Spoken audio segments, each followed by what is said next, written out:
I'm in the process of doing my lower ball joints on my 2013 GMC Yukon XL 1500.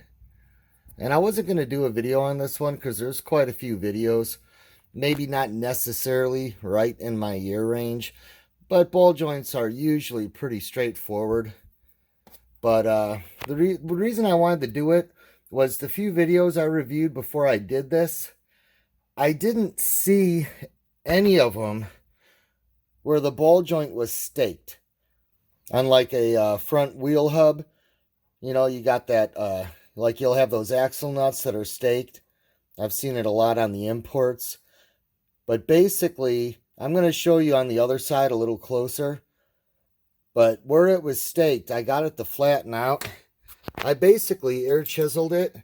And the biggest bitch was there was one here and here and here. Like it was all the fuck way around, And it's like a real pain in the ass getting the air hammer to aim from back there. But it wasn't that bad. I mean, it was still in there pretty good. I started out with my 5-pound sludge. And I ended up using my big framing hammer. Was that 28 ounce? And it worked pretty good. It's got the framing waffle end, so it mutilated it, but you could see I had to beat the shit out of it. I mean, that was a lot more rounded when I begun. You'll see when I get to the other side. So, at least on the new ones, like most of them, you're going to go ahead and have that groove on the top there. And then you'll get that clip that'll fit in. But the real bitch about this was the first time I've never been able to fit a cup on the bottom.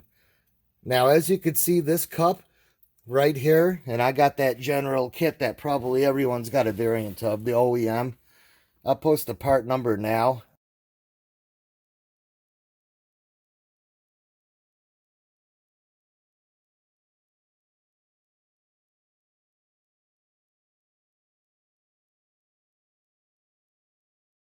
I believe they still make it. I've had that for probably about 25 years, but it hasn't changed a whole lot. But you go from this size cup basically to a big boy. There's not much of an in-between, but it wouldn't matter because once you go to a larger size cup, you're not going to have enough room on the lower control arm. So that's what fucking sucks. Even if you want to go rig pipe and whatever, it just kind of sucks. So I went ahead and hammered it out. But I'll give you a look here. Okay. I have a steel lower control arm. I want to say 2014 and up are when they went to aluminum, but I don't know. Yours may vary. I would say I can tell by looking at it. If you can't put a magnet to it, before you even start the project, put a magnet to it. Same with the steering knuckle. I want to say it's 20 and 14 and up that some are aluminum, but I'm not positive. When I go to look up parts, it literally asks you, with, without, for the aluminum, for the steel. But at any rate, since I got, steel and steel, that was the one I got. I went ahead and got the Moog problem solver. I'm not a big fan of Moog. I got to be honest with you. I think there's a lot of hype around it. I don't think they're bad, but I don't think they're as good as they claim to be. I would have much rather have gotten a Pro Forged because I do like the way Pro Forged are made, but that wasn't an option. There weren't a lot of options on the premium side of things. So, and there's no non-greasable option. So even though greasable's better, that something like this where it's a pain in the ass to get to everything because the truck's body kit's so low and all that, it's like I would have liked to have just had non-greasable. And I mean, these are lifetime warranty. I got these, I think, at Advance. O'Reilly was, out of them. And we got the Corona going on, so everything takes forever to get. And I need to do this. Like, we're getting ready to leave on vacation, so I just had to knock it out. But you know what I like about this? You can see the rainbowing from the heat treat process. And when I was looking at the other ones, You don't see that. That doesn't necessarily mean it's bad, but I mean, depending on, if it's, powdered metal or how it's forged, I mean, they should all be hardened, but at least if you get a Moog, I mean, it's going to be decent quality.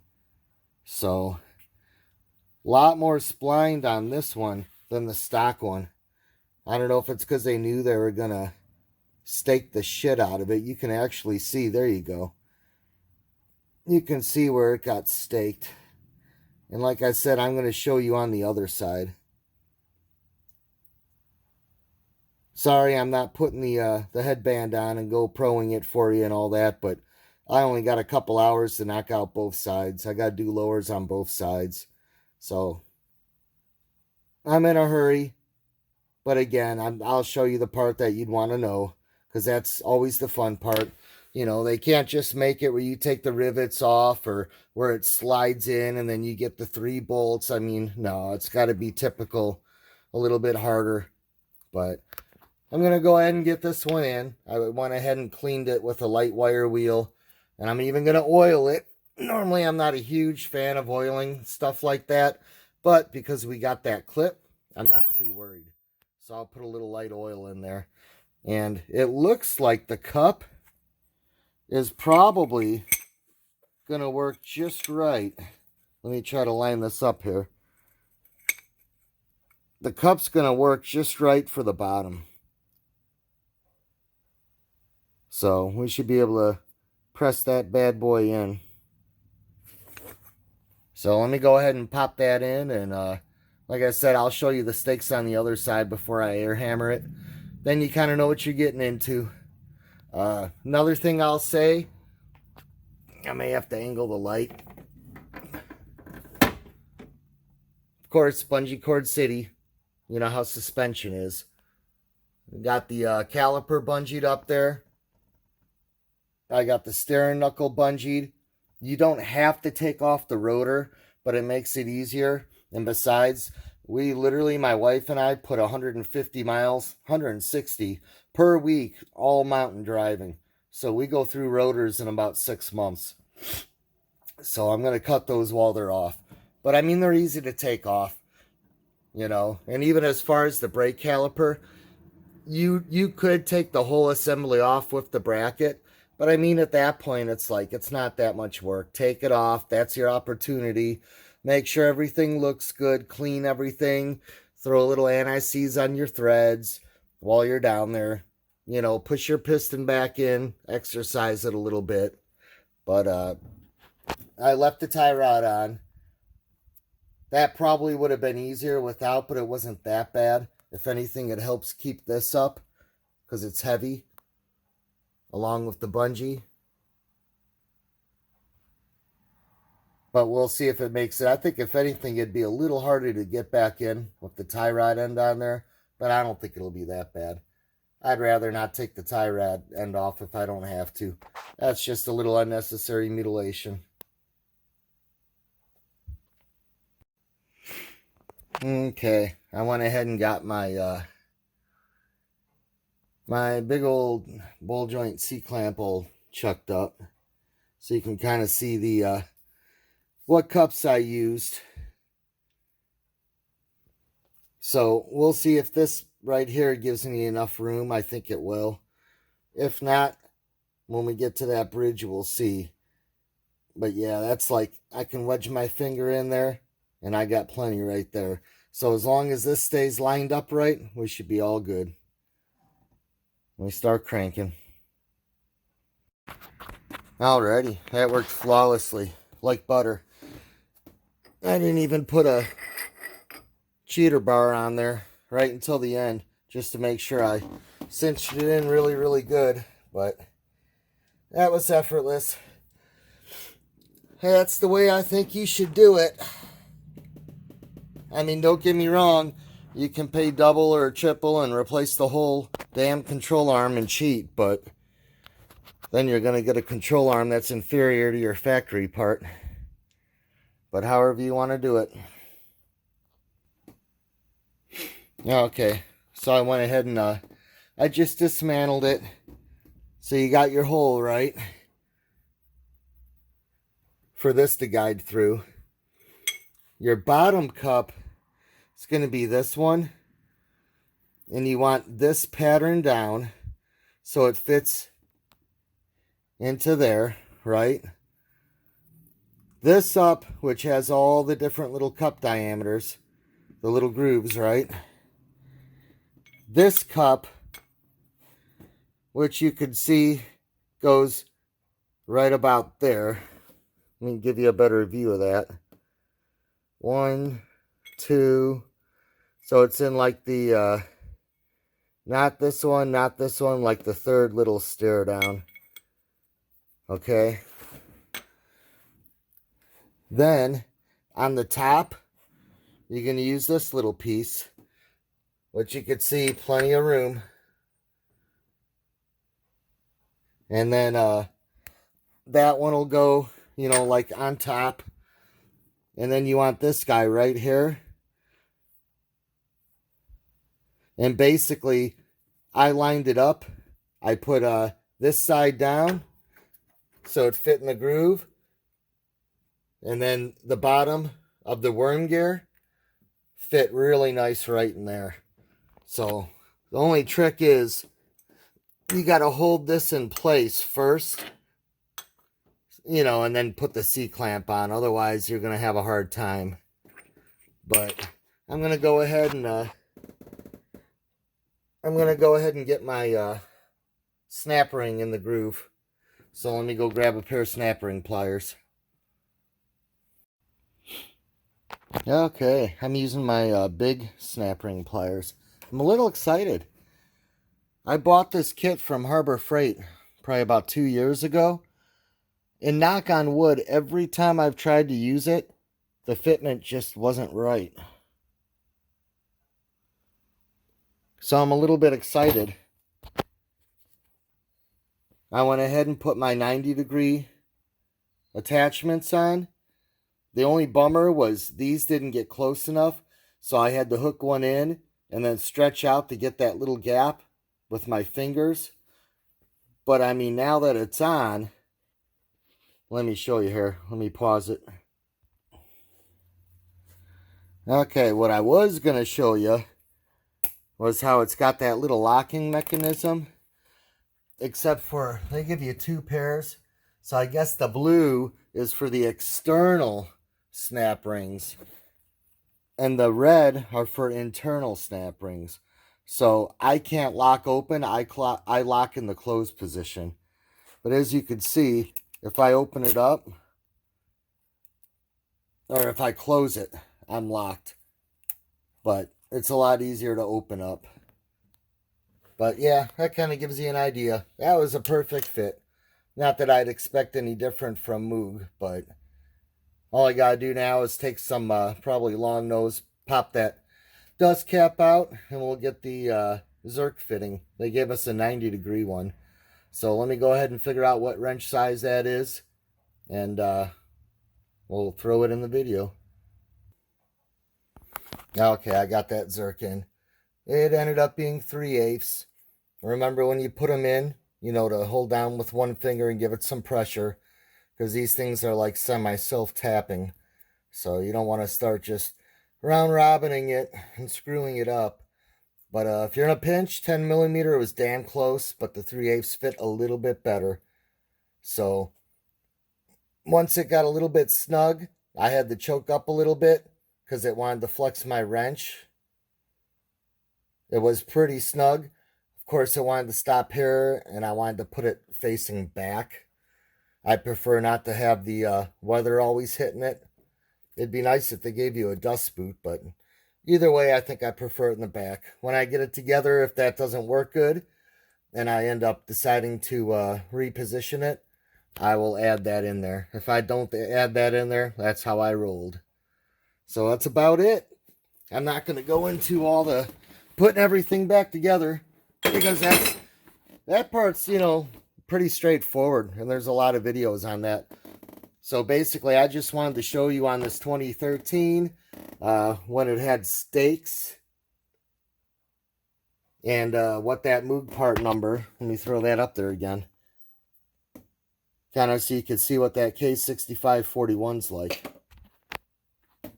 And again, I'll add in a picture. When I get to the other side, I'll go ahead and let you see what the stakes look like. Okay, I'm over on the passenger side now. Hey, I haven't taken this one out yet, so you can get a good idea of what I'm talking about. So we have a stake, stake, stake, stake, stake, stake, 6 of them. And those back 3 are a bitch. Why they couldn't have made these little offsets here and here, I don't fucking know.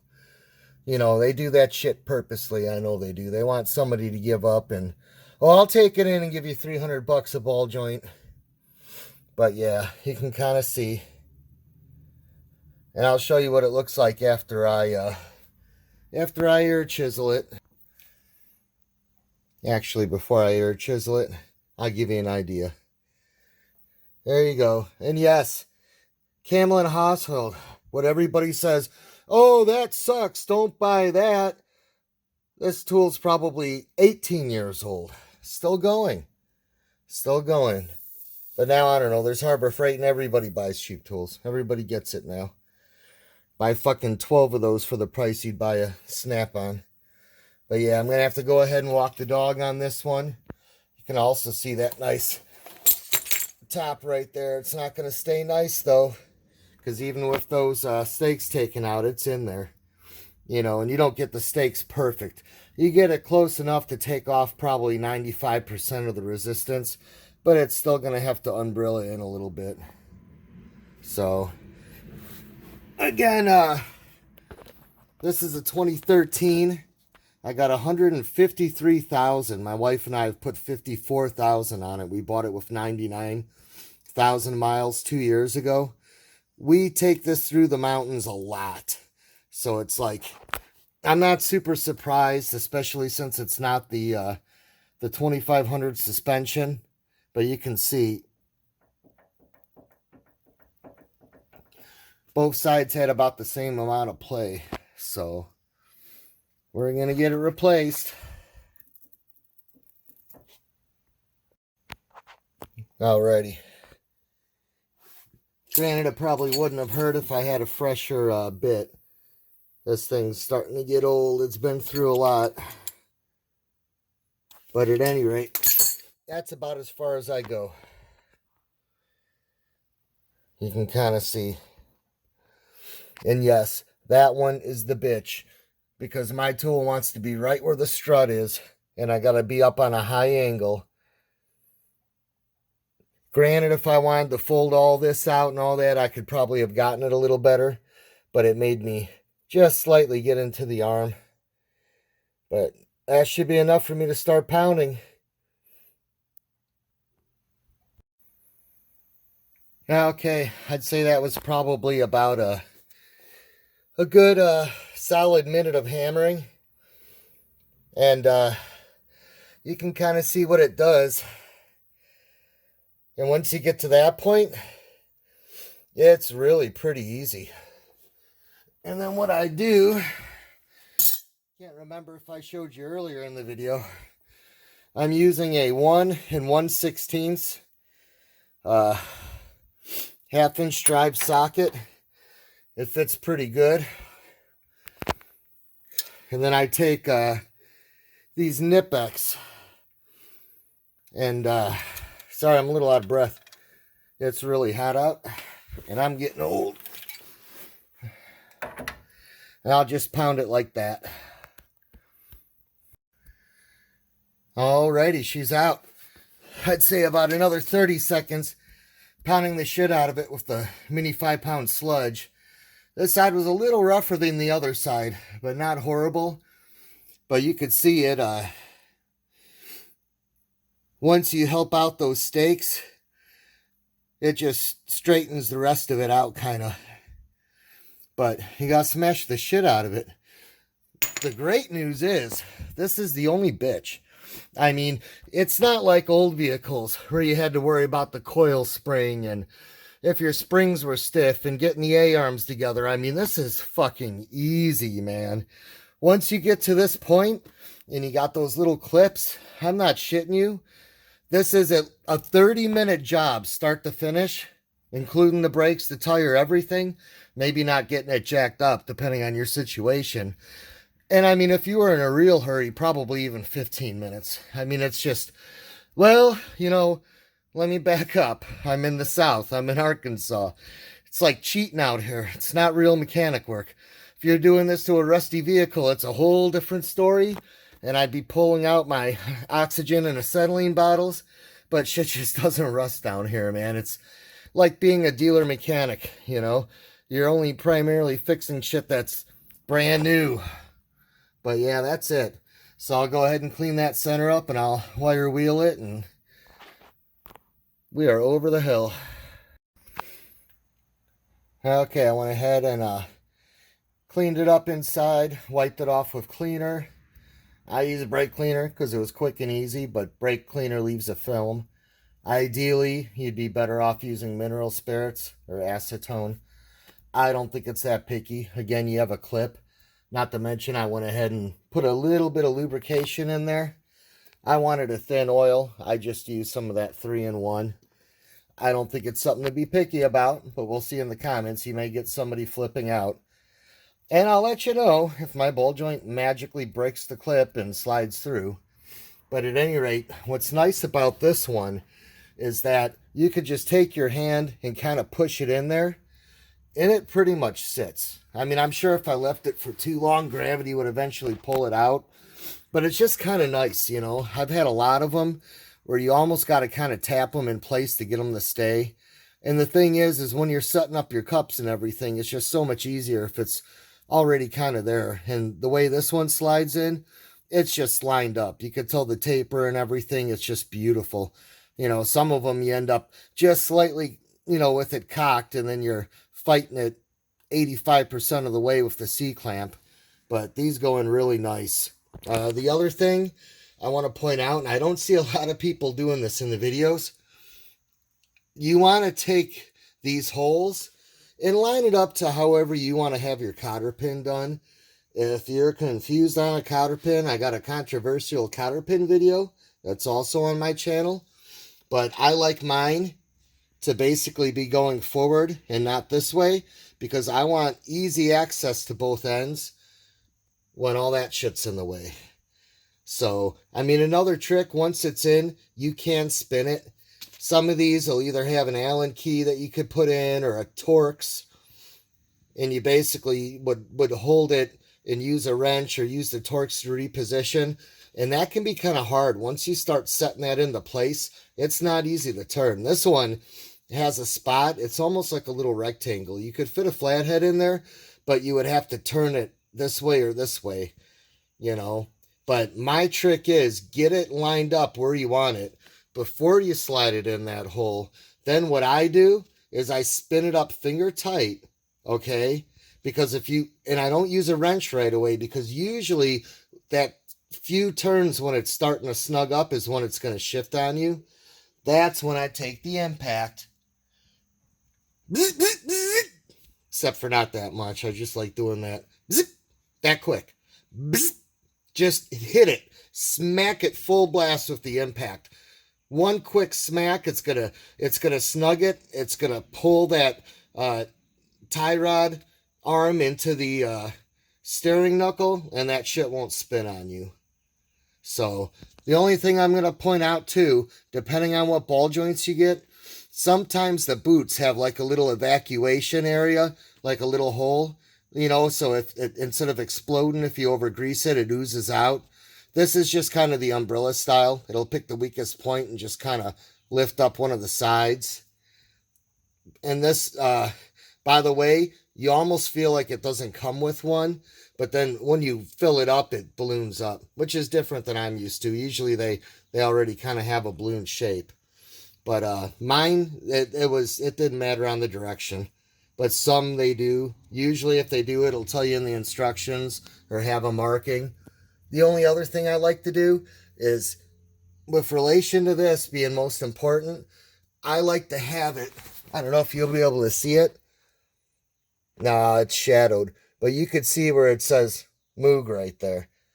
I just like that because then future mechanics or whoever knows what you put on there. And I'll share another little secret with you. It depends on the mechanic, but if I'm doing a job like an alignment, there's two ways I can do that alignment. I can kind of half-ass it and get it done and get it within spec, or I could take another 15-20 minutes and really get it in spec. If you're the kind of guy that's putting good parts on, me personally, I'm going to maybe take that extra 15 minutes and be a nice guy because I'm going to get paid a flat rate regardless. But if you're putting cheap shit in there and you don't care, you're basically telling me you don't care, well, I'm not going to put that extra 15 minutes in. You'll be within spec, but you're going to be closer to one of the north or south poles rather than the equator within the tolerance range. Okay, give you one last glimpse on what the fuck Chuck chucked up. Ugh. You can tell I'm getting tired. So, you can see I got only that much room, not a whole lot of other options. This is the only one. As you're tightening it, you got to make sure this stays generally in line. All the rest of the cups, kind of fit into place. So let me go ahead and snug that down. Okay, I torqued it down. You can see about how much that moved. And I mean, like I said, it goes in like butter. Everything's clean. Plus, I pre-lubed it a little bit. And it goes really good. But when it snugs up, I mean, what do I have there? Probably about 16, 18 inches. I mean, I snugged that bitch in tight. Like, not so tight that I maybe chance, caving in the housing, which I think would probably be hard anyways. But, I mean, that fucker's tight. So, you want to make sure that's sealed. Otherwise, you're going to be rechucking everything up so you can get it up enough to get that clip in. That's one nice thing about the clip designs. If you get it in there, everything's in enough. You know what I mean? If you can't get it in there, don't start grinding and filing. Figure out why it's not lining up. Either your ball joint's cheap and they fucked up on the machining, or you got to push that thing in more, or you didn't clean your shit and something got in there, or whatever. Alrighty, I'll give you one last view on this passenger side before I seat in the clip, but you can kind of see what you're looking for there. You want that uniformity. And of course, you don't want that shadow, but you get the point. I'm not going to move the light. Got a nice firm ball joint. Just doing that doesn't move it. Takes a little more pressure. Mine in the box were cocked to the side. I don't have the energy to hold it with one hand and move it. So I just basically put the vise on this outer edge that wasn't splined. Put it in the vise, and then I was able to just nudge it where I wanted. It's a lot easier to do all this if you have this straight before you put it in there. Granted, it has to be somewhat straight because it's going to have to, fit through your cups. But let me go ahead and put that clamp on there, and then I'll get that zerk fitting in there. Okay. The zerk took all the work. It made me jerk. Once you get to that point, and you got it clipped, and you got it zerked, and the zerk's not wobbly, meaning you didn't strip it out, and you gave it a little pressure while you used your ratchet, this shouldn't be flopping around, or you probably beat it up. It should take a little bit for that to happen. It happens pretty quick. Again, it's the up and down play that's a big deal. But with that being said, you don't want it too flexible. But I've seen them with very minute up and down play where they get flexible. Usually after you drive it for a few miles, it'll open up quite a bit, especially when it starts getting the grease worked in there. Remember how I told you I was going to let you know about my zerk angle? And yes, I did get that. So be careful of the little sharp piece on the knuckle. But at any rate, I decided, even though I like them facing back, it would probably be a tight fit getting my grease gun in there with the caliper on. So, since we have a hole here, I just aimed it that way. Then I can just come right up through the hole. I tested it and it fits on mine. So optional, however you want to do it. That's how I chose to do it. But that's good to go. So I'm going to knock this out, put it back together, and I need to leave the rotors off because tomorrow morning I'm going to have my rotors cut. But I'll get it popped back on, and I'll just kind of give a final video, you know, like a conclusion showing you everything. Then at that point, if you do want to see, like, you know, kind of like the reverse steps, you'll kind of have an idea. Alrighty. Like a lot of people, I got lucky. When I took this out, you know, I loosened my top nut, but left it on 4 or 5 threads, and same with the bottom. Smacked this with my mini sledge a few times, it popped loose. Smacked this one, I would say a few times, it was on my driver's side, but it took actually probably 6 or 7 whacks. But that was easy. I'm so used to have to use pickle forks. I don't think I've ever had all 4 come off without using a pickle fork on any vehicle. But at any rate, when you put it back in, I know this wasn't as much about doing it, but I'll throw a tip in. When you slide it up, you got to take it and kind of bend it over if you left the tie rod on. And as you start sliding it up on there, you got to make sure this one's kind of lined up. And once you do, you got to lift this up, push it as high as you can go, spin that castle nut until, you know, it's as high as you can push it by hand and it's finger tight.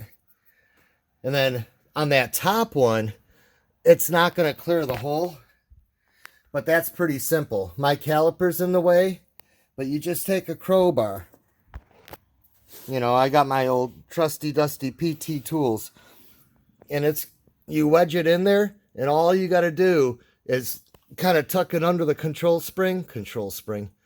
the strut spring, and you just go like that until you see 3 or 4 threads so you can get the nut on there. And then I tighten the bottom first. Okay, remember I do a quick impact on it. The top you can't really get an impact in, so you want to hold down with that crowbar because this is tapered. So the closer you get it down, the more it's wedged in, the less of a chance of it rotating on you. The stock uppers didn't have pins or castle nuts. Neither did the lowers, but the replacements do. So at least if that one rotates, you don't have to worry about pin alignment. You just got to worry about it rotating to the point where it makes it too hard for you to get the nut on. But if it's that bad, you may need to replace your uppers.